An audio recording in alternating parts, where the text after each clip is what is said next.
Garret, dude, did I throw you off when I did that? A little bit. You're good at that. How are you guys today, man? Good. How you doing? I'm doing great. I always enjoy and look forward to recording with you guys. It's always a blast.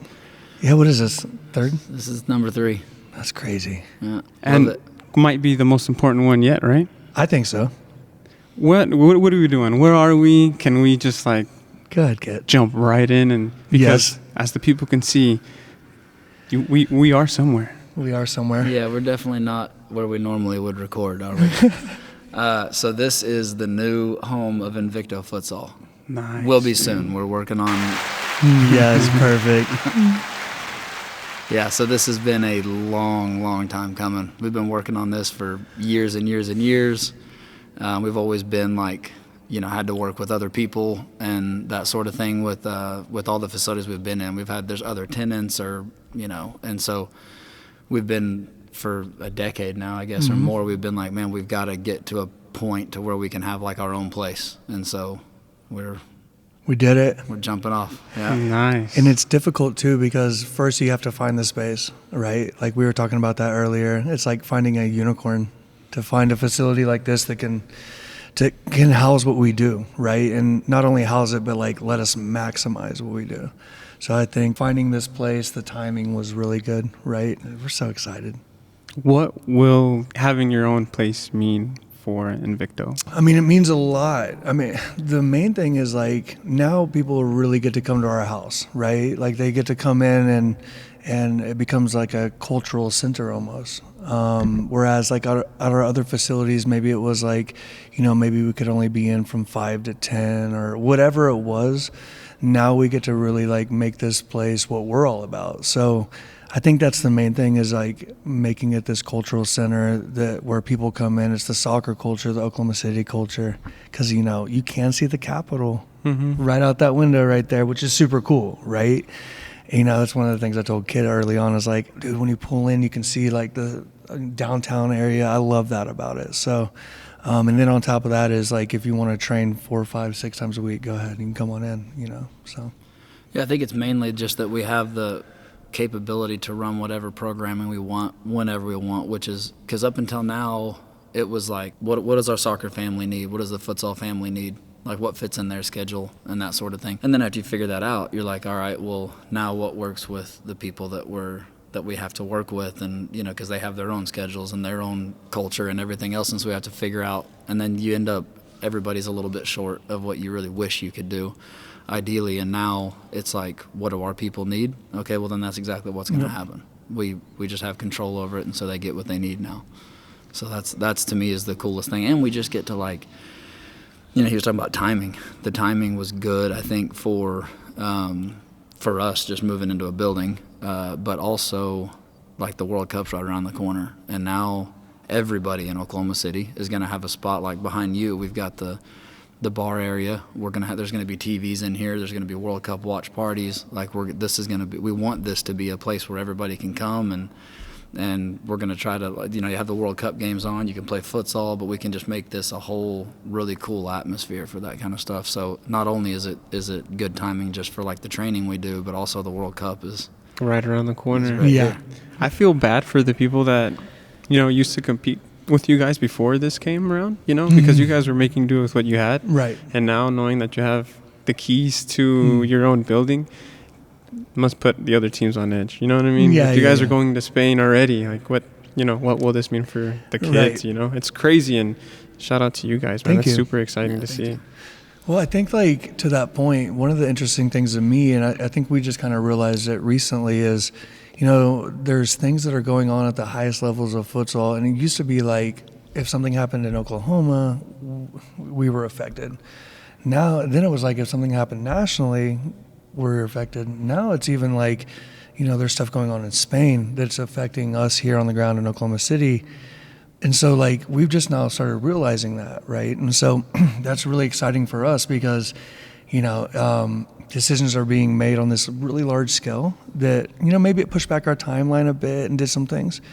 But that means that we're really important in that way. And so There are some things coming to Oklahoma City that we can't talk about right now with futsal that are just so big and exciting, right? Yeah, and even like on the, I would say like with like the competition, a rising tide lifts all ships. It's good to have competition, right? It keeps us on. I mean, I think honestly, some of these things that have popped up and some of these guys that have been super successful and have done big things in futsal, right here in Oklahoma City or in Dallas, or, you know, like we can talk about competition like right here locally or even competition a little bit further out. We wouldn't be in this place without them, right? Because it's so hard not to like get comfortable and that sort of thing. And so to have people that are like doing a good job, and, you know, people have an option. Right? They don't have to come here. They can go to somebody else that's doing a better job. And so it keeps us on edge, and it keeps us going and keeps that passion up. And so I don't think we would be here doing this interview with you in our own place if we didn't have that. But also I think that in a way, it benefits all of us, right? Because now when we host leagues and when we host tournaments and that sort of stuff, that gives them an opportunity for competition. This is a fantastic location. Like Garret said, you can see the Capitol building. We're not going to give out the address today. We know that it's centrally located, right? You can see the Capitol. So yeah, it's between the south, the north, the east, and the west. Yeah. You can't go wrong there. So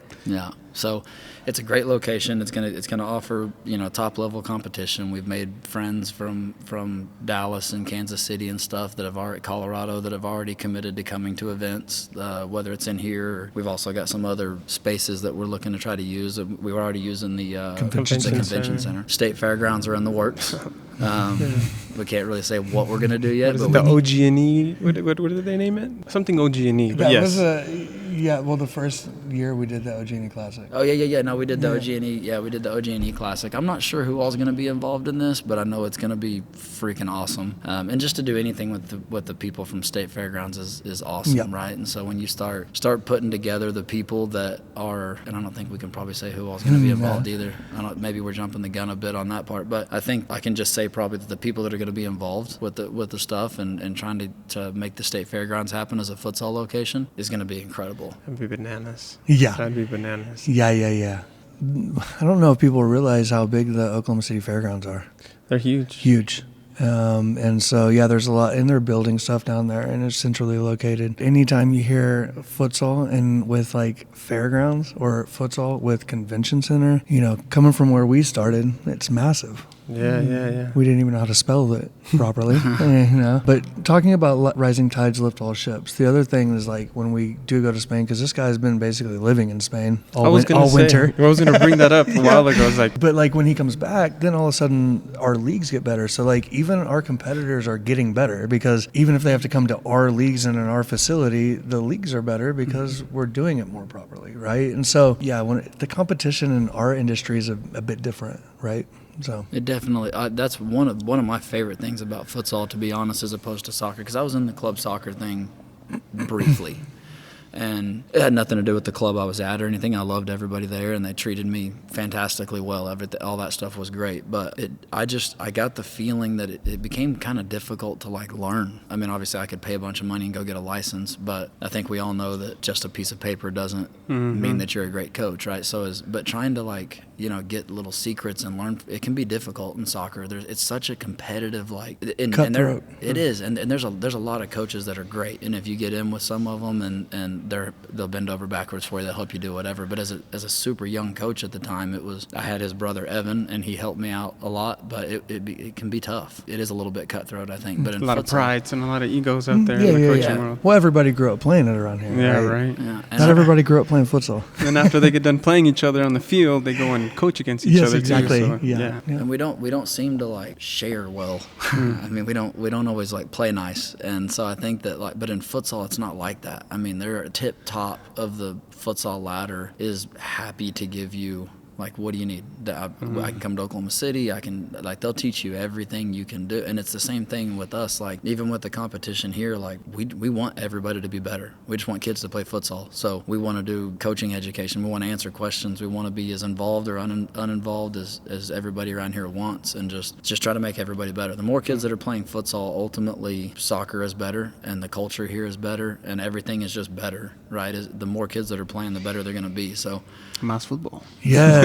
yes. Mas Yes. Futbol. Mas Futbol. And with the new building, you'll be able to do a lot more. Do you guys have an estimated time when you guys think this might officially be open? Or I won't give a time right now. I think within the next, like if you were to come in 3 weeks from now, you're going to probably see the courts down. We'll have a barrier up. Obviously, the stands will be. Can you imagine watching a playoff game right here, looking over? Ooh. And we were talking about it with Kit. The acoustics in here Yeah, make for this place to be just electric. Right. When the stands are full, you can hear the sounds of the ball Yes. getting kicked around, people calling for it, parents yelling stuff they're not supposed to. It's just going to be a mess in Yes, here. I know. And it's going to be nice. It's going to be a nice mess. The timeline, it's getting here really quick, right? Here's kind of a funny thing. Is like, I think it's been really difficult for us because every week for like months and months, we're like, we know what's coming, but nobody else does. You Yeah, know it what must I be mean? hard to keep it. all Yeah, but like, dude, we have such a great club. We have such great families. We have lineages that are coming through our academy now, right? Like players that are now parents in our academy. And so I think that where we're blessed is that a lot of people understand that we're not stopping the work. Like if you don't see Garret for a few weeks, Garret's working. Garret's not taking time off, right? Like this is what we do. The timeline, it was a little bit longer than expected. Well, we want to do it right this time. We don't want to like recreate the wheel. So everything you see in here is very well thought out. Like every single little piece of it. You can ask Kit. Like that's what I'm most excited about is, we talk about who's playing futsal. Also, how much are we playing futsal? So the beautiful thing about this place is we've really worked hard, man. It probably took like a year and we're still tweaking it a bit, but we came up with a membership program. So like now you can have a gym membership. You can come in here, you can, I don't know if it's a card or whatever it is, but yeah, and you can start chipping us. Yeah, you can get a chip implanted into your body. Have you seen Severance, by the way? No, I haven't. Okay. But yeah, so like, but what it does is it allows for families like mine, right? That I have 3 girls that are all different ages, all different personalities, and I just know that taking them to a club, I can't, like what my oldest daughter might get, my second or third daughter will probably not likely get. Now, being able to come here allows me to have 3 kids and say, well, you have ballet on Monday? Okay, let's go on Tuesday. Oh, no, there's something that popped up on Tuesday? Well, don't worry, we can still go Wednesday and Friday and Sunday. So it allows for this kind of new age development that I think is going to be taking place over the next 3 or 4 years. As people start taking more control over their lives and their finances and their time, we're trying to be there for them, right? But you can only do that if you have a house. Yeah. So here's the house. Home is where you make it, said Joe Dirt.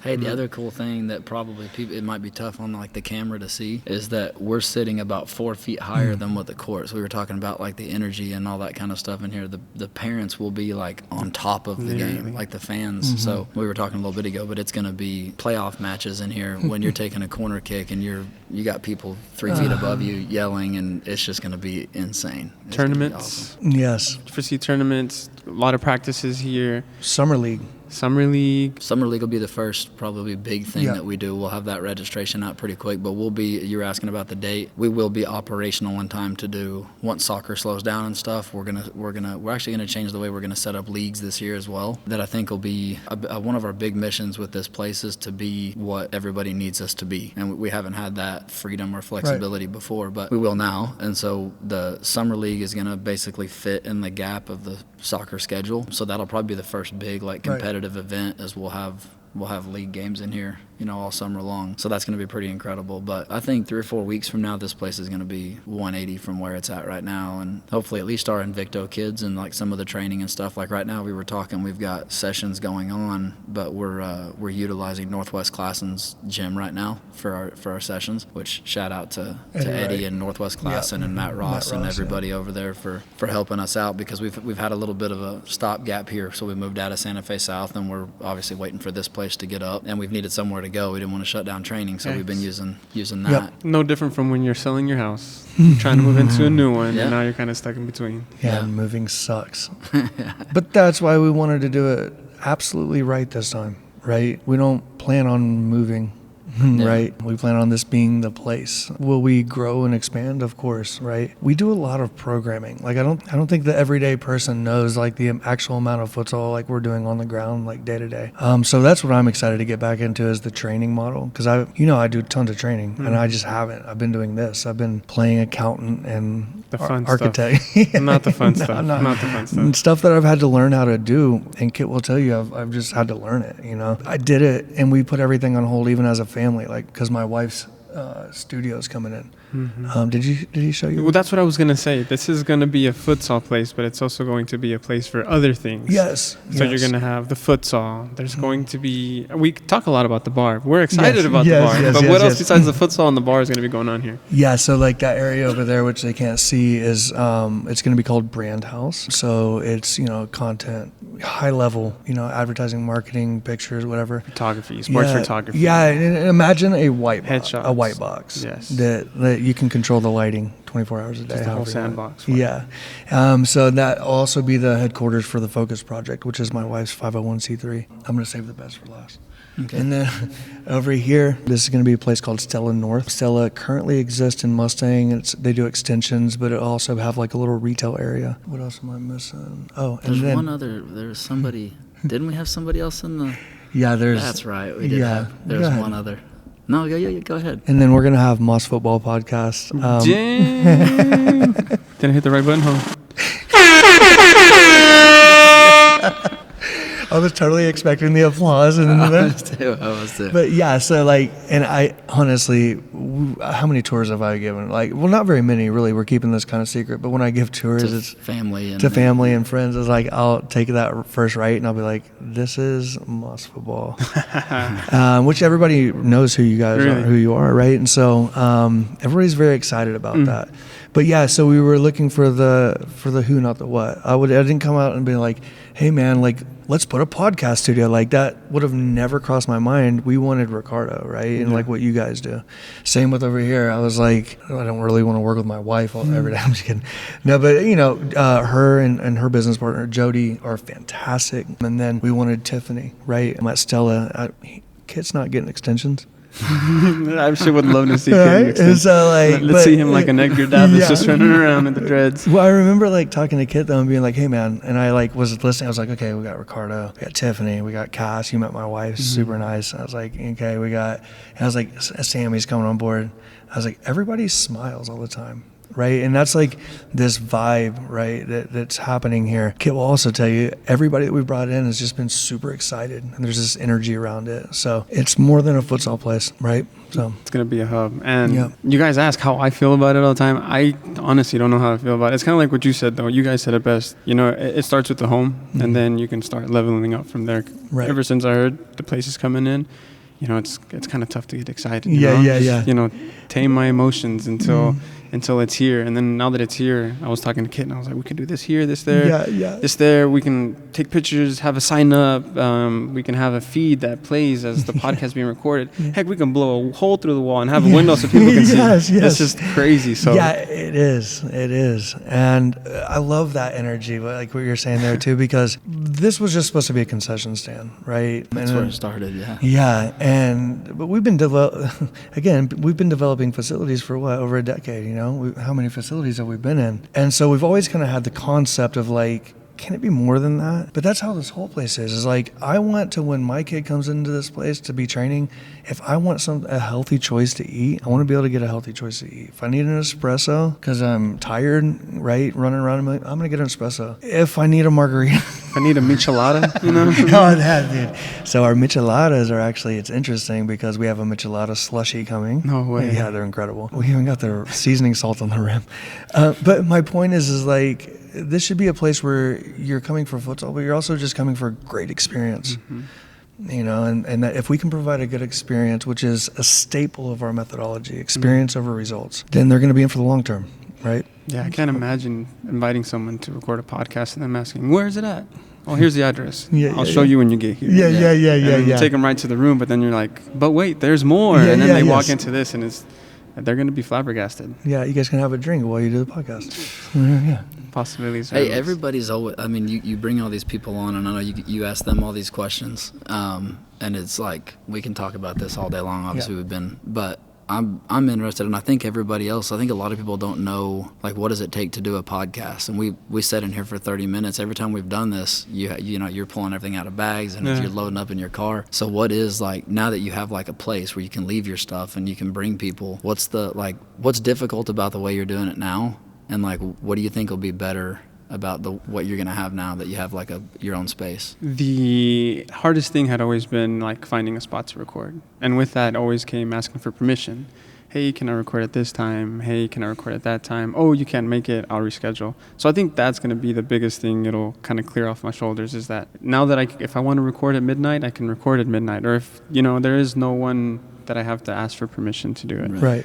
And the next thing to kind of run a podcast, I think, is just always being curious. You know, because I wanted to create a podcast. How do I start it? Just I was curious, and I started learning. And when I ask people questions, these aren't general questions. I mean, generally, I think of questions that other people might want to hear. Right. But I'm generally curious, you know, because I'm learning from everybody. So, yes, that having the room will solve that issue. But I think being a curious person, you know, takes you far with wanting to do a podcast. I think I was you mentioned this a little bit ago when I showed you your space in there, but I was you know, when I see these other podcasts and you watch these other things, and they have their own space, and they're like, you know, it's like decorated, it's their culture, it's their it's their podcast, right? And you've always been in different places that are decorated however my garage full of boxes, it's like wherever it fits. But I was, you know, you were talking about having, like, that wall, and I was thinking, like, when you said that, I was like, dude, it's going to be that'll change the podcast quite a bit too. Just that you have your own space, you can decorate how you want, make it look whatever's best for your look. I think that'll make it pretty cool too.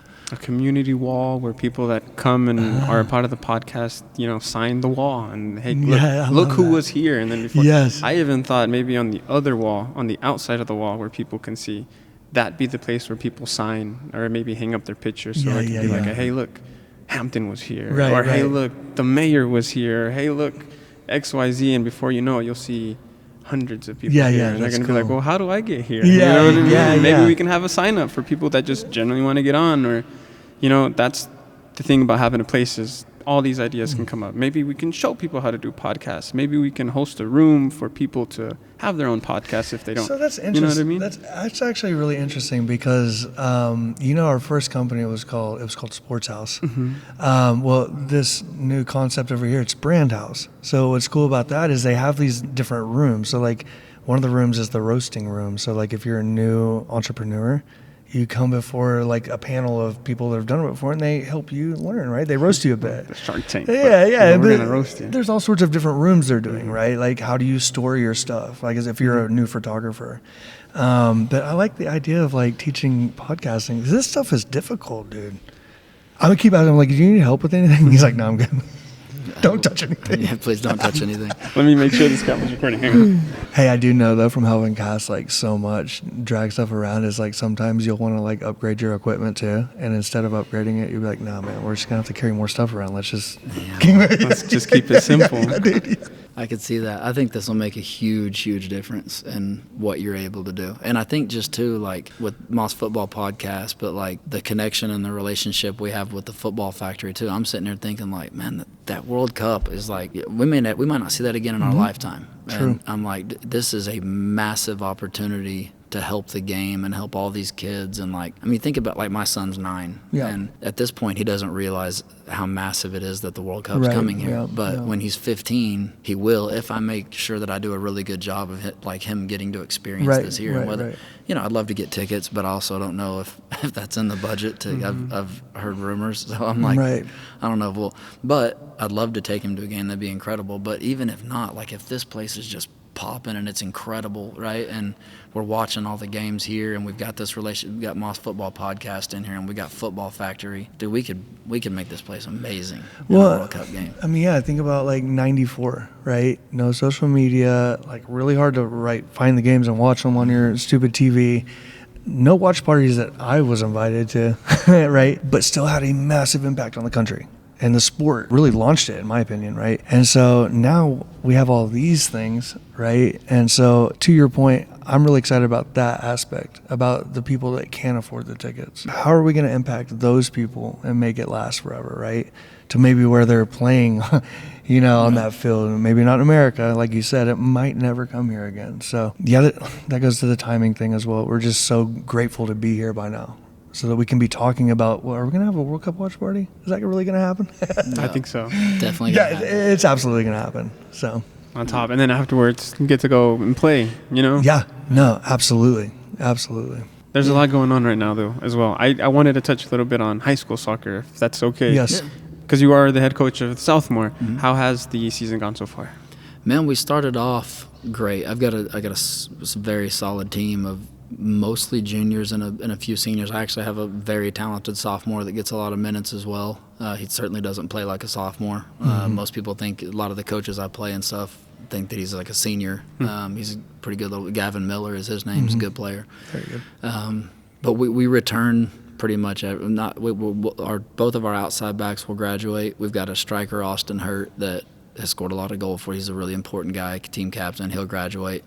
And then our goalkeeper is also extremely important. Obviously, he's a goalkeeper, but he's also just an important character on the team, and he'll graduate. But those are the four that we'll lose. Everybody else will return. I've got a couple other juniors that get minutes when we sub and stuff. We started off really well. This is a bunch of guys that have been playing together for a long time. Our last 2 years we were all freshmen and sophomores one year, and then we were all sophomores and juniors, and then finally this year we're a little bit older. We had a couple key injuries. I think we had our 6 got hurt, Caden Anderson. He's done a lot of training with Caden, and he's kind of the guy that he is an important kid. We call him Smiley because speaking of everybody that smiles, this kid smiles more than anybody I've ever met in my life. I can be getting him in trouble, and he's just grinning. He just can't stop doing it. Help it. He's a funny kid, but he got injured pretty bad. We were playing Mustang, and his hand got caught in somebody's jersey, and it broke. It was a bad break. Spiral fracture. Yeah. So he's got pins, but he should be back this week finally. But we lost him for like 4 or 5 games. He's been out now. So, and he's a kid that he just works. That kid's got dog in him. I mean, he never quits. He's relentless. He takes the pressure off, right? He's like that guy that he takes the pressure off a bit, because man, he's there, right? Yeah. I can maybe risk things a bit more. Yeah, I think him being out was a big blow. So we dropped some games, and we had a crazy moment against Westmoore. We got a red card 3.5 minutes into the game. So we played the whole game. We ended up losing in a shootout. I think it was 1-1. We scored after the red card, made it 1-1, and then we ended up losing in a shootout. Late, you scored there's 8 minutes left or something. Yeah, that was an awesome game, man. Yeah. We played so well, being down a man the whole game. I've never had to coach a game down a man for that long. Dang, so practically the whole game. The whole game, man. Literally the whole game. Crazy. So, but that that sucked. We dropped that game, and then that was really kind of that might have been our first loss. Actually, I think we were undefeated till that point, and then we lost Smiley the next game. So the crazy thing is we're good, but we have only, I think, Southeast. Well, some of my boys, I told them they have this new stupid rule with socks. Sorry if any of the refs are watching it, but it's a stupid rule. But anyways, you know how the guys want to cut their socks, and they wear the grip socks. They wear the grip socks. Yep. Well, now in high school soccer, the grip sock has to be the same color as the sock.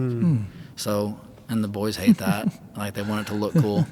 But I told them, hey, it's a rule, so follow it, right? Well, they didn't, and so they made me take off a bunch of guys against Southeast and change their socks. Wow. But I'd already told them, so I was mad, and I was like, you guys are benched for the whole half.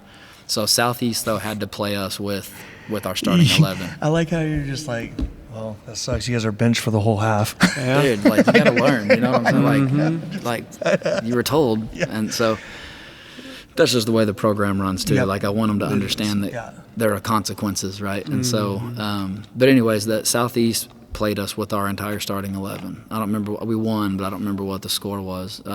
Southeast had a few talented kids. They were fun to watch, but we they had to play us with our 11, and then Westmoore had to play us with our starting 11 for 3.5 minutes.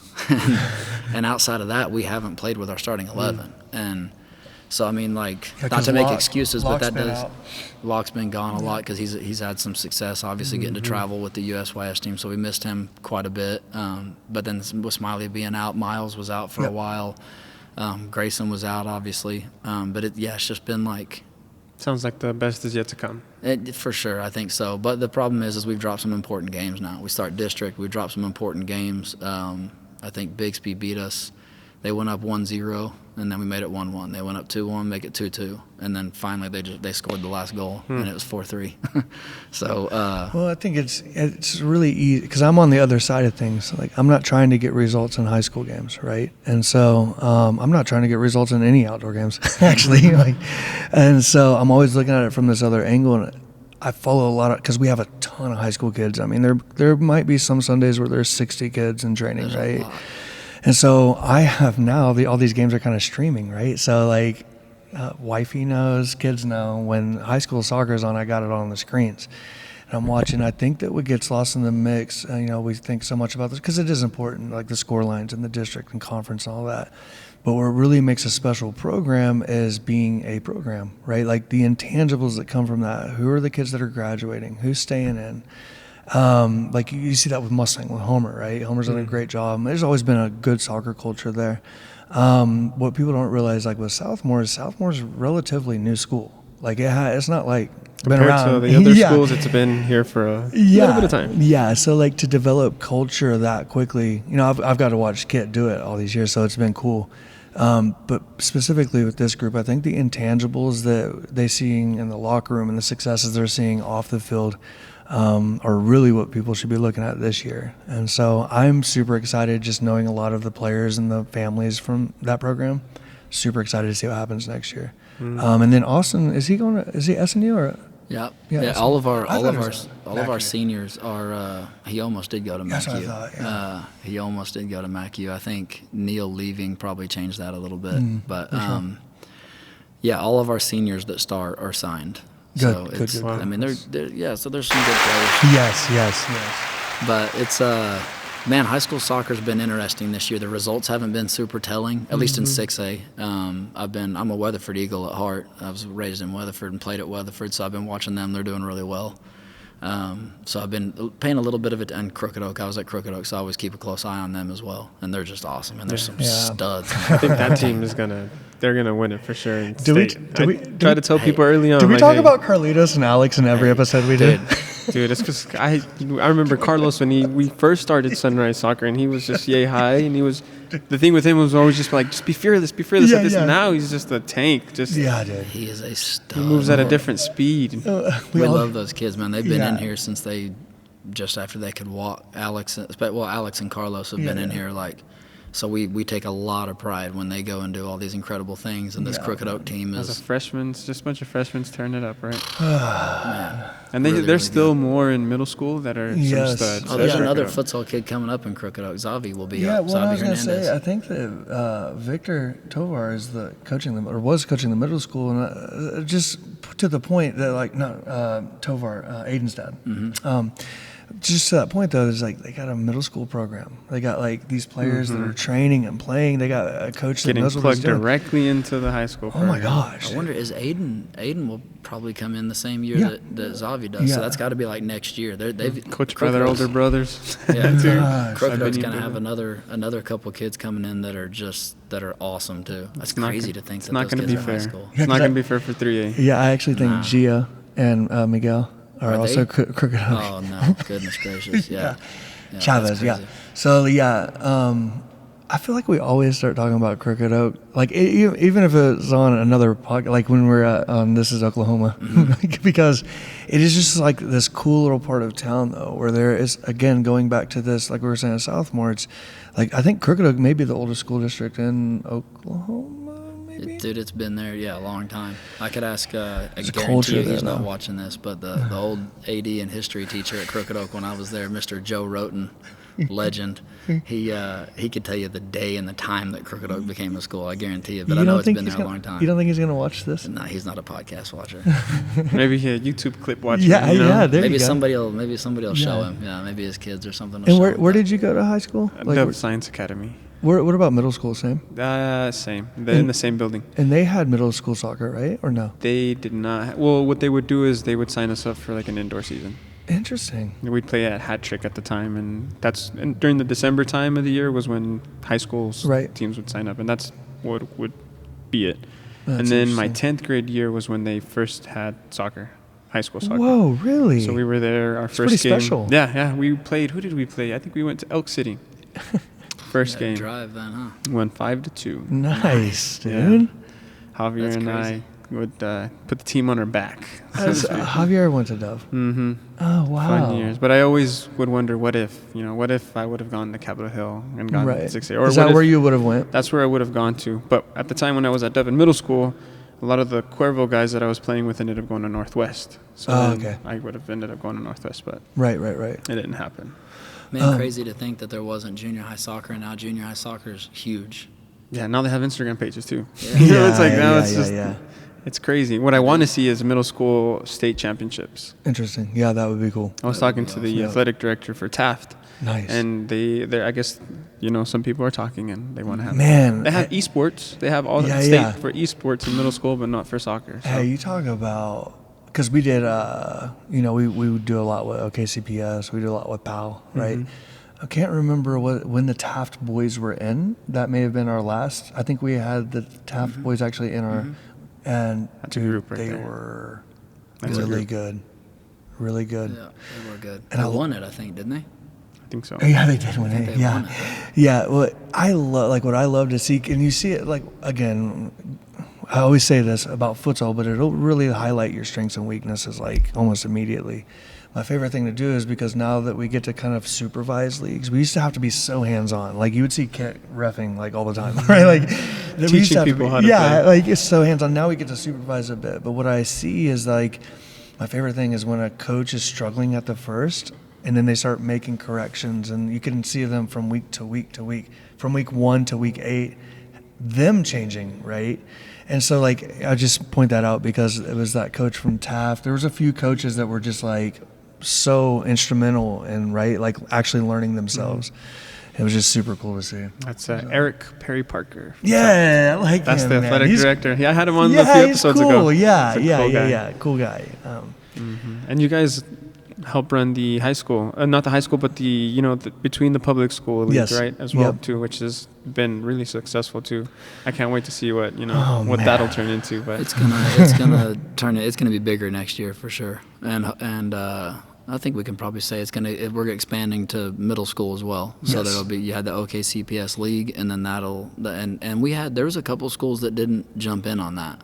Most of the schools did on the boys and girls side, but there's a few schools that didn't. This next time they will, because I think they saw. Hey, why isn't my school playing futsal? Well, because this guy said no. Right. Oh, now we need to do it this year. Yes. It's a lot of that. So, and then when you grow into the middle school, this Oklahoma City Futsal League is going to be, and it's I hope that people that make bigger decisions than we do are taking notice of this. Like futsal, everybody has the facilities. You've got a basketball gym. We have, you have slow pitch and fast pitch. You already have softball. the equipment most of the time. You just need a ball. You have everything. There's no reason why. And futsal, you don't have to worry about the weather. Like basketball has a lot of benefit because it's heated and it's cool and it's an incredible atmosphere with right on top of the court. And I'm thinking, and on top of that, really too, people that don't like soccer, they always complain that there's just not enough goals, which that's a whole different soapbox. Mm-hmm. But when that complaint goes away with futsal, right? Because you got 9-7 games. Like, you want to see goals, you want to see flair, you want to see tricks. Yeah. And so all these schools have the facilities. I'm like, why are the people up above us not? There's money to be made there for OSSAA and these governing bodies. Like, futsal should be just like slow pitch and fast pitch softball. We have futsal and then we have soccer. Man, soccer would get better. I think we don't have any futsal people sitting in the table where those conversations are being had. There will be. But we're getting there. Yeah, we are. Well, and I think always too the fear is just like taking on something you're not familiar with, right? which is great because if you're in this area, you have a group that's been on the ground solely focused on futsal. And so, like I mentioned earlier, a lot of people don't realize how much programming we do, right? I should probably calculate how many PE classes and kids we've had in right? Yeah. So what's wonderful is like if you are, because like for Tuttle, they started middle school soccer. Now they have grown on even to a high school program. But it wasn't perfect, right? They took a lot of hit. He was because I was there helping, and he knew. But my point is, like, now there's people on the ground, right, that can help get middle school programs. That can help get futsal into the classroom, even not just into the gyms. Like, we can come into the classroom and teach futsal. That's how we learned, right? Lots of classroom sessions. So yeah. So we got off the track of high school soccer, but there's a lot of. It's all one and the same. It really is for us, because when we look at it as a actual pathway, right? From like the moment you enter into a school to the moment you graduate, is that there's a futsal component, whether it be in the gym, in the classroom, or in a OSSA type competitive setting, right? Or here, right? Or wherever we do OKCPS next year. Yeah, I think it's good to do this thing with Oklahoma City. Is like if we can do this with Eddie in Oklahoma City public schools, then there's no excuse for any other district. Like there's just not. I mean, if we can pull it off with that many high schools at that many different levels, like I'm in Moore, we've got 3 6A schools. Like this is 4A, 5A, 6A, and we're pulling that off with all of them. And people are on board, and we found space to do it. And you added middle school, it's the biggest school district by thousands of kids, right? It's crazy. It's crazy. So I think if we can, and I think we did pull it off this last year. It was incredible. Eddie Wright's incredible, man. That guy, he's a good dude. He cares so deeply about those kids in Oklahoma City, and so for him I forgot we do have a guy sitting at the table. Dude, he's amazing. Yeah, he's amazing. Well, he cares. Mm-hmm. Yeah, he was the same thing. I know it was heartbreaking when he left PCO because the reason that was big news. The reason it was is because those kids just loved him. Yeah. I mean, I coached against him for years when he was at PCO, and they're like, you could just see it. Like I always admired, the way those kids treated him. They had utmost respect, but they just loved him. Those kids would have run through a brick wall for that man. I always, the way he ran his program was incredible. Well, now he's taken that and he's that's a blanket thing across an entire massive school district. He still cares about all those kids the same way. He's a special dude, that guy is. But him being on board with this is, that's the biggest piece of the puzzle. Just more than even being on board. Like he's like in it, right? He's in the meetings. He's like ensuring that most of what people don't realize too is a lot of these Oklahoma City public schools have futsal goals or even futsal courts. I know mine did. It's nuts to think about. We just play soccer on it, but yes. Yeah. Because how long ago was that? When did you graduate? Man, 13 years ago, 14 years ago now. Somebody was asking me recently, man, are you surprised about futsal? Has it been over the last? I was like, yeah, it's been growing, but really over the last I would say even 24 months. Really, since we went to Spain the first time. From then until now, it's just been the growth is unbelievable. What ends up happening is you take a pair of kids to Spain, and then other kids want to go to Spain. Right, well, how do I go to Spain? Well, this is how you do it, and then everyone's playing catch up. Catch up. Yep. It's going to look like an overnight success, but it definitely isn't. You guys have been working for a long time. But when the documentary comes out, and it starts off at Sport House, and then the tornado comes. Yeah, it's going to be a good documentary. Yeah, absolutely. Wait, did you and Puya, did you guys graduate together? Yeah, same man, class. That's a good graduating class right there. And then from there went to MacU. Yep. That was a great Puyo freshman came class. in right after I graduated. He took over my number and played the same position I played. And he was better than me. He's good. I'm like, dude, could you wear a different number? If you're going to go out there and be better, can you wear a different number? Yeah, nah, we just got a better number 5 this year. He was good. He was fun to watch. I had a great freshman class. If all of us would have stayed, it would have been, we had Benny was there. Reese was there as well. There was a TJ was there as well. There was a lot of studs, but life happens. Yeah. Yeah. For sure. Life happens. That's what happens when you get in that college level, isn't it? You have it's not like high school where everybody's going to be there. You just run it through. Everybody's, you're starting life and you have relationships. And then you're no longer the best person on the team, so you have to reevaluate things. You got to hit things hard. Priorities, it's tough, jump out the window. It's how mentally tough are you? Because you've been the best player your whole life and now you're not. When you hear people say there's levels to everything, when you've experienced the levels, then you're like, oh, that's what they were talking about. Yeah, got it. Oh, that person's 3 levels above me. Okay, I got to do some work, right? Yeah. And unfortunately, a lot of people don't realize that until it's too late. And then you're out there busting your ass, and then you hear about some guy named Jeremiah Huff that can shoot a ball through a net, and it comes off without training, and this guy's just ripping goals all the time. And you're just like, what am I doing wrong? You're just rolling out of bed, just hitting bangers. Dude, what is Jeremiah Huff doing nowadays? He's probably going to be listening I hope to he's this. watching this. Shout out to Jeremiah Huff. Special. I like that guy. Yeah, man, he was a gamer. Yes, he was a gamer. Yeah. No, I mean, you are an actual gamer. No, I mean, he didn't really, what kind of game? Yeah. No, I mean, he wouldn't necessarily have to put in all the work at training and just walk onto the field and hit a 40. He was just casual. Even in the game, he was scoring hat tricks in Bacon, just, first game back. Yeah. He was just so even the way he played was casual. Yeah. He just looked like his body language, and then all of a sudden it's 40 yards out. Well, there's Jeremiah. He's here today. There was a kid, too, I was going to tell you, when you mentioned high school soccer, there was a kid, and you reminded me of him again with Jeremiah. There was because we're in the East this year. Yeah, some different district, totally different district, right? Yeah. Every time we redistrict, I think it's three teams from the West have to go to the East because there's just fewer teams over there, so to even it out. Well, it was our turn up. I don't think we've been since the first 2 years we were a school back in 2008, So us and the Northwest Classen is also in the East, so they're in my district. We'll play Northwest Classen last game of the year. It's a crazy district. Yeah. Bixby, Southmoore, Northwest, just a bunch of big teams. Northwest Classen, Jinx, Union. We have Jinx. We have Union this Tuesday and Jinx the next Tuesday. So it's a very, very difficult district. District of death. Man, I'll tell you, there was a kid from Bishop Kelly though that we played last week. He wore number 14. Was he 13 or 14? I didn't even get to. You didn't stream the game, but you were talking about him. Dude, I was I want to see him. This kid was awesome. He was so good. I'm not going to mention what he did in the game because some of my boys will be like, why'd you have to mention what he did to me? So I won't go into that. And thank God it wasn't streamed for a couple of the boys. But if you're listening, number 14, and you want to play futsal, dude, yeah, that kid was a different level. He was from Bishop Kelly. Bishop Kelly, number 14. I think he was he was 13 or 14. I'd have to look, but man, that kid was an absolute baller. He was the best player I've seen this year, for sure. He was so good, so good. Man, that's to me, what's so exciting about what we're doing outside of the gym, is with OKCPS being able to house that and to have it annually every year. The same thing is now we get to identify. How hard is it to just identify players, right?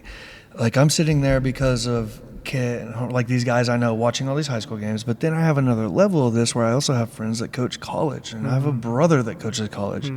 For instance, I watched Mustang Union girls play, and there was a number 21 on the group. She looked a lot like Kennedy. A little bit of an attitude, man. I just liked her style. I actually just really quick screen recorded, sent it over to Evan. And he's like, I'm going to, check it out. But the thing is how do we identify these players, right? Because not every coach is special like Kit and is going to remember that kid. No, I'm saying you were thoughtful. No, I'm saying in that way that you actually, after the game, call me up and we're talking about it. The ins and outs of the games, this player, that player. It's very rare. So how do we identify them? How does this kid not get lost in the mix? What if Bishop Kelly isn't a great program that's going to help this kid and boost him up? And I don't know anything about Bishop Kelly, right? I'm just using it as a point. Yeah, just saying there are programs that kids get lost in. Well, it's happened, right? I 100% feel you, because in my high school, like I said, we started our 10th grade year, but by the time we were seniors, the reason Javier and I didn't go All-State was just because our coach, which I care for dearly, didn't go to the meeting, and that's what costed me an experience of playing All-State, right, as opposed to any other school that I would have gone to. For sure, wouldn't have happened. You know what I mean? Yeah. So, like you're saying, exactly. I feel you when you say that. Yes. Well, how did you guys get to Mid-America? Because that's always my thing too. I feel like with the Oklahoma City kids, there's a lot of those kids that don't play club, and that's the reason we've always wanted to be in this location, and that's the reason why we love the South Side spot is because there's I've always said this, and I don't know how much sense it makes, so hopefully I'm clear enough here, but I've always felt like even at the national team level, I'm like, I bet if we had like a crystal ball that we could just be like, show me the best 22 OKC like, talent, Oklahoma talent. Even like across the country. I think it's a problem nationwide, but like if we could, if Berhalter could be like, show me the best 22 players that are aged 20 to 25 right now, I'd almost guarantee if the best 22 players popped up, I bet none of them wear a U.S. national team jersey. I really do believe that there are probably 22 players that we could, if we could magically get them together, could go beat our national team. And that's because we don't have a good identification process. I mean, our parents spend, we're talking $1 billion industry for these showcase camps. And I'll be honest with you, like, and I hope this doesn't upset anybody, but I've been doing high school for 20 years. I have never once, I've had dozens and dozens of kids go play college, everything from Division I to NCCAA Division II. I've never seen a kid get picked up from a showcase camp, from a showcase tournament, not one time. And I got kids that are traveling all over the country with this. There's 1,200 coaches there. Well, those coaches are getting 4,000 emails. They're watching you for 5 seconds. Those coaches are going to watch players that they've already pre-picked out. Yeah, it's so hard. So I just wonder, like, there's what an is argument to be made that, like, also some of the talent we're talking about isn't on a club team that's going to that. Yeah. Right. Even the kids that are on club, I don't think are getting the looks that they should. But how many kids in Oklahoma City are never even going to get that slim of a chance? Right. Because they're not on club teams, right? They're playing high school. They're playing on 22nd. Right. But that's what we want to do is like, okay, we'll play on 22nd, play your high school, and then play in here because we do have a connection with college coaches. When we say something, they'll listen, right? They'll give you a chance, and so. Or if you wanted to do futsal, we could do Barcelona and Santos as well. We can go that route. Manchester? No. What was that? We do have a bit of a connect. I met a really cool guy in Spain. So I went to Spain twice this winter. One was with I went to just assist his brother. Evan had the 2012 girls that went and played in Spain.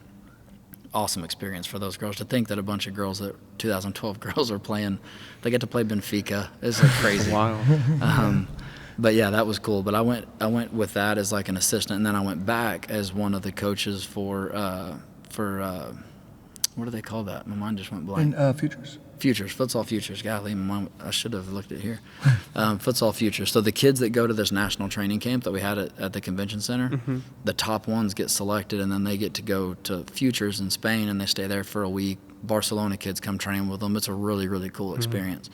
So I went back for that. We had 3 or 4 kids that went probably from Invicto, but got to go back for that. And I met a guy. He goes by King, plays professional futsal in England.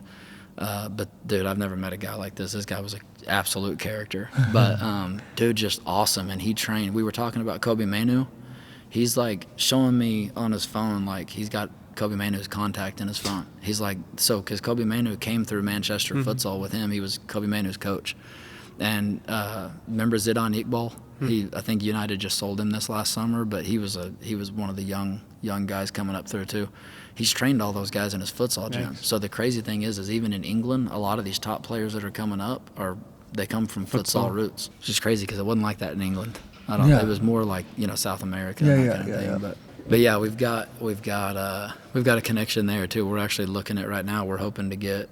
One of our younger players would like to go over there and just train with them for a week and be around them, but he'll be training in the same gym that Kobe Mainu came up in. So there's like tons of opportunities that I'm like, no kid ever gets. These didn't exist 10 years ago. They didn't exist 3 years ago. We're super interested in getting them, like, not only do we have these cool opportunities, but let's give those opportunities to these Oklahoma City kids that never would have ever dreamed, right, of going to England and playing futsal. But we've been watching them in this setting for 10 weeks. So you can gauge, you learn a lot about people in futsal. That's why I love it. Yeah. Because like you said, it brings out the best and the worst in people. I tell the parents too, it brings out the best and the worst in coaches and players and in parents because it's so intense. And the parents, like some of them, when it gets crazy, they calm down and keep their head and don't do anything stupid. And then some of them do something stupid. It does the same thing to players. He's in Spain, and I'm in Kansas City with a club coaching, and I'm coaching with Evan, which when me and Evan coach together, normally it gets fun. It's pretty funny. And, dude, there were so many handballs. And, like, this ref would not call a handball. And so I got the ref's attention and started doing some, like, air basketball things, and then did a fadeaway. I was like, why don't we just play basketball kind of thing? I got a yellow card for that. In that moment, I shouldn't have went that far. I thought it was funny, dude. I was like... You shot the 3-pointer and acted like you got fouled and felt like Van Gaal and just looked at him like, huh? He just came over and was just a yellow card, didn't say a word and walked off. But although I thought it was funny, you know, it was me just... It got the best of me, man. I couldn't take it anymore. Like, dude, call the handball. That's funny. It happens to everybody. But I think what I was going to say is about these Oklahoma City kids is there are these opportunities. There are people that are watching you, and there is a chance to go to college, to go pro. There's that opportunity's there, but we're watching you the whole time, right? Yeah. So like just being good isn't enough. Like, well, what's Evan doing now from these ID camps? He's like, it's literally every ID camp, he's picking out the futsal players in advance. So like he's watching them in the sessions, and then he's like trying to pick them out. He's going to talk to them. Oh yeah, I play football. I knew it. And then he's texting back, hey man, there's like these top whatever players, you know, at this ID camp. So it's kind of cool because now we have, you know, like Evan, we got all these people that are futsal guys too. Eyes and ears. Yeah, that are like, oh man, hey, you should check out this person, right? It's every weekend. I got like 5 texts this weekend, right, from different fields. Hey, have you heard of this? Have you talked to this? Do you know this coach? So it's cool now because we can depend not only on our own eyes and ears, but like other people are starting to understand what we're looking for, right? Well, and these college coaches, they don't want punks. You know, like, I mean, I think that's important too, is we get this long period of time with them. And, you know, Eddie's obviously a big proponent on, like, you know, behaving the right way, be responsible, hold yourself accountable. But we get to see that too, right? I'm watching. How do you treat your coach? When you walk off, how do you treat your mom when she comes up to tell you a good game? Are you just like, well, you lost, so you're shoving away your mom? Or you give your mom a hug? I want the kid that's going to hug mom. So all that stuff does matter, right? That stuff, it's to me, good players are a dime a dozen. I honestly believe that players that have professional level talent are probably out there a lot more than what people think. But the ones that have the attitude to go with it are so hard to find. Yeah. So hard to find. Or that are willing to learn the attitude. That are willing to change, that are willing to, like, I want this bad enough that I'm going to put my ego aside. Like, I understand, like, I'm going to trust this person who's done it over and over again, right? Because there's an ego with a good player. You know, you run into a good player and he has that ego that I'm the best one here. There's nothing, no one can teach me already because, you know, I'm the highest rank here. And we literally use that in Florida with our high school boys leading into it is like, have your ego when you're on the court, right? Like when you come off the court, like drop it, man, right? Mark Cuban I just heard him talking about like, I think they did a thing where they were rating basketball players on how narcissistic they are based on their tweets, right? But Mark Cuban was saying like, no, like you got to have ego. You can't have too much ego. You can't have too much of anything, right? And that goes to that player that we're all looking for, like that has enough attitude. I mentioned that with that girl, right? Like she had a little bit of attitude, not too much. She wasn't like stepping on anybody. Well, she may have stepped on one person, but she wasn't like, you know, like a little bit of attitude, a lot of respect, a little bit of athleticism, great skill, good IQ. It's a whole package we're looking for. So, but that's what we can conquer here, right? Now that we have our home, you can come in, you can learn how to have a good attitude, you can learn the technical side. Can we? I know we've been on here a long time. Can we, like, since this is going to be his home too? Yes. And I'm putting you on the spot a little bit here. That's fine. Because I've been pretty set in what I think that this place should be called. Yes. So I need a yes or no I need you to either tell everybody what this place is going to be called. Well, I can't. I'm a yes, but I'm having trouble pronouncing it properly. So could you pronounce it? So we're good? Yeah, but if you pronounce it first, then I'll pronounce it second. Okay, so And then I'll pronounce it there. Yes, and you'll probably pronounce it better than both of us. So we've always... I don't which just to let you guys know, I don't know what it's called. I'm about to find out right now, so I'm excited. Yeah, so we didn't want this because we're gonna, there's gonna be pickleball in here during the day. There's gonna be, we got homeschool futsal, we got cornhole at night. We've got these other pieces, right? Since now that we have total control, we can bring these people in and soccer trivia night. Yeah, we're gonna do a little karaoke here. It's gonna get wild, but that's what we got this table for. Yeah. But we so we don't want to call it Invicto Futsal. Like the building itself, right? Can't be Invicto Futsal because it's going to be everything else on top of that. Needs its own brand. Yes. Needs its own name, I think. So we, and I don't really want to explain why this name is the name. Yeah. I think people just need to go look it up if they care, or if not, then don't. But the building itself, this is going to be called Belmiro. Belmiro. Belmiro. Belmiro. It's a little bit easier to... Belmiro. When you don't put the villa. There is the where it comes from is actually via Belmiro. Villa. But we're going to call it just Belmiro. Belmiro. Yeah. Is it Belmiro? Yep. It's very simple. Belmiro. It's classy. So people will come play pickleball at Belmiro. Yeah. We're come watch the World Cup party at Belmiro. Yeah, we're going to Belmiro. Yeah. Futsal at Belmiro. Yeah. It's gonna be amazing. Yeah. And then Invicto Futsal will be in here. Yep. Good. I'm glad I got that out of I like it. No, I love it. How does it feel? Oh, I'm happy because we've actually been we've been struggling with the name to call this place because we really felt like it can't be Invicto Futsal, right? I don't really want to put like Invicto Futsal on the sign out there because it's just going to house so much more than. Right. It's not fair to have Brand House walking into Invicto Futsal to do. Right. It needs to be something that's classy and is good for everybody that's going to be here. The home of Invicto. Yes. And Mas Futbol and Stella and Brand House. Did you find it?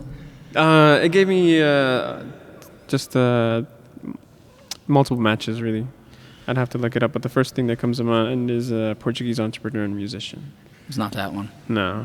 Well, because you didn't. But you're close. You didn't put Villa. Did you put Via? No, I didn't. Hold on. Villa Belmiro. Villa Belmiro Santos.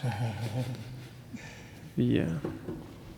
What's it mean? It's just where it all started. Oh. It's where not where it all started. It started in Futsal for us, I would say, the actual real futsal. Where we started. We thought we were doing the real game. futsal. Yeah. And it was at that moment. Probably 2016, 17. Yeah. Yeah. So that place. So I'm conceding that from 2010 to 2016 or 17, we were not doing proper futsal. Yeah, we weren't doing it right. I will admit that now. Yeah, but that's where we learned how to do it. Is in that place that you just looked at. Different eras. From then to that point was one. From that point to when this opens is another. Yes. And then when Belmiro opens, that'll be the third. The launch, the actual launch. I think we've been teaching futsal the right way for years now, but we've been teaching, I feel like. But again, we haven't been able to maximize it. I think, right. I think when I spoke to you guys said at that point was when you started to get like an identity, like your self-sense of identity. Mm-hmm. Understand the game. I think that as per that methodology, right? And I think it just spoke to us, but that's when we started, okay, that makes sense. It kind of took off the blinders a bit. Now I think I can it was watch it. When we first started, we go to these competitions and we get smacked around. And so you're like, well, what are they doing different? It was an effort to try to win those games. And then a quality byproduct was the development, right? Futsal develops players. So, but we had this idea of let's get better where we can win. And then our kids are going to be more developed because of that. At that moment, we found out the philosophy, and that we figured out the methodology and who we really wanted to be as a club. And now that's the most important thing, and a byproduct of that is winning. So it kind of flipped the way that we saw the game instead of... It literally is experience over results. Yeah, it's experience over results for sure. So Belmiro is the name that pays homage to when you guys learned futsal. Yep. Yeah. Nice. Yeah. Well, I think that's a good place we can leave it at. Perfect. Next time we record, I feel like this place is going to look a lot different. I know. I can't wait. We'll have a lot more to show. Absolutely. Yes. We'll have a drink, too. And we'll have a drink, too. Nice. Do you guys want to close out on anything else before we call it quits on this episode? We just so appreciate you. Yeah. And what you're doing, your impact. So anytime we have a chance. Congratulations to you, too. Yeah, this has come along with people really, the mayor, you mentioned just a couple of them in Hampton and the mayor coming on, like, that's big stuff. I mean, that guy's a legend, you know what I mean? And like, and I've watched dozens of these podcasts too. You've had some absolute legends in Oklahoma on here. I think first of all, big honor for us to be on here as well, just to be big legends, big legends, big legends. Be on a wall with a bunch of those guys. But I think too, like, as great as this is that we finally have our own place, you deserve to have your own place too. Right, it's come a long way. So I appreciate you guys. Well, every new guest will be walking through those doors. I know. Yeah. So walking into Belmira. Yep. Walking into Belmira to record a podcast. Yep. Well, if you've listened to this podcast up to this point, I appreciate you guys for listening. This has been an exciting episode, and it only leaves for another exciting episode next time. So thank you guys for tuning in. This is another episode of the Mas Futbol Podcast. Love it.